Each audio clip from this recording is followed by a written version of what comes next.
కొంతమందికి జీతం రాగానే ఒకటే టెన్షన్, ఎప్పుడు అప్పులు తీరుద్దామా అని. ఆతృతలో జీతం పడగానే సగం కంటే ఎక్కువ మొత్తాన్ని అప్పులకే కేటాయిస్తూ ఉంటారు. అయితే వాస్తు శాస్త్రం ప్రకారం జీతం పడిన వెంటనే అప్పు తీర్చడం వల్ల కొన్ని ప్రతికూలతలు ఉన్నాయని మీకు తెలుసా? దీనివల్ల ఆర్థిక ఇబ్బందులు తగ్గకపోగా మరింత పెరుగుతాయని వాస్తు నిపుణులు హెచ్చరిస్తున్నారు. లక్ష్మీదేవికి అవమానం.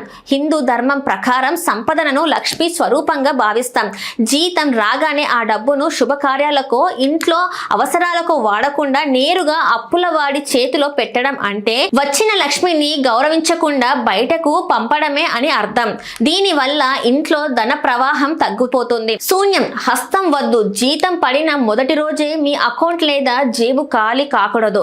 అప్పు తీర్చడం వల్ల మీ దగ్గర డబ్బు శూన్యం అయితే ఈ నెలంతా మీకు ఆర్థికంగా శూన్యకాలం నడుస్తుందని శాస్త్రం చెప్తోంది. ఈ చిటకాలు పాటించండి. ఉప్పు లక్ష్మీదేవి సోదరిగా భావిస్తారు. ఇది ఇంట్లో నెగిటివ్ ఎనర్జీని తీసేసి ధనాన్ని ఆకర్షిస్తుంది. జీతం డబ్బుతో ఇంటికి మొదటిగా కల్లుప్పు కొనడం మహా పవిత్రం. అప్పులు తీర్చడానికి మంగళవారం అత్యంత అనుకూలమైన రోజు. జీతం పడిన వెంటనే కాకుండా కనీసం ఒక్క రోజు తర్వాత అప్పు చెల్లించడం మంచిది. అప్పు తీసుకునేటప్పుడు నైరుతి దిశలో కూర్చొని తీసుకోవద్దు. అప్పు తీర్చేటప్పుడు ఉత్తర లేదా తూర్పు దిశల వైపు తిరిగి డబ్బులు ఇవ్వడం వల్ల మళ్ళీ అప్పులు చేయాల్సిన అవసరం రాదు.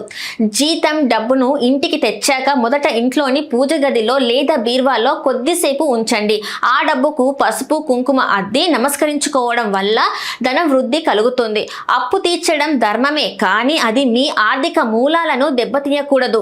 జీతం రాగానే అందులో నుంచి కొంత మొత్తాన్ని దేవుడి హుండీలోకో లేక ధర్మ కార్యానికో తీసి పక్కన పెట్టండి. దీనివల్ల ధనానికి శుభత్వం చేకూరుతుంది. జీతం రాగానే లక్ష్మీదేవిని మీ ఇంట్లోకి ఆహ్వానించి ఆ తర్వాతే బాధ్యతలను నెరవేర్చండి. దీనివల్ల మీ సంపాదన అభివృద్ధి చెందుతుంది.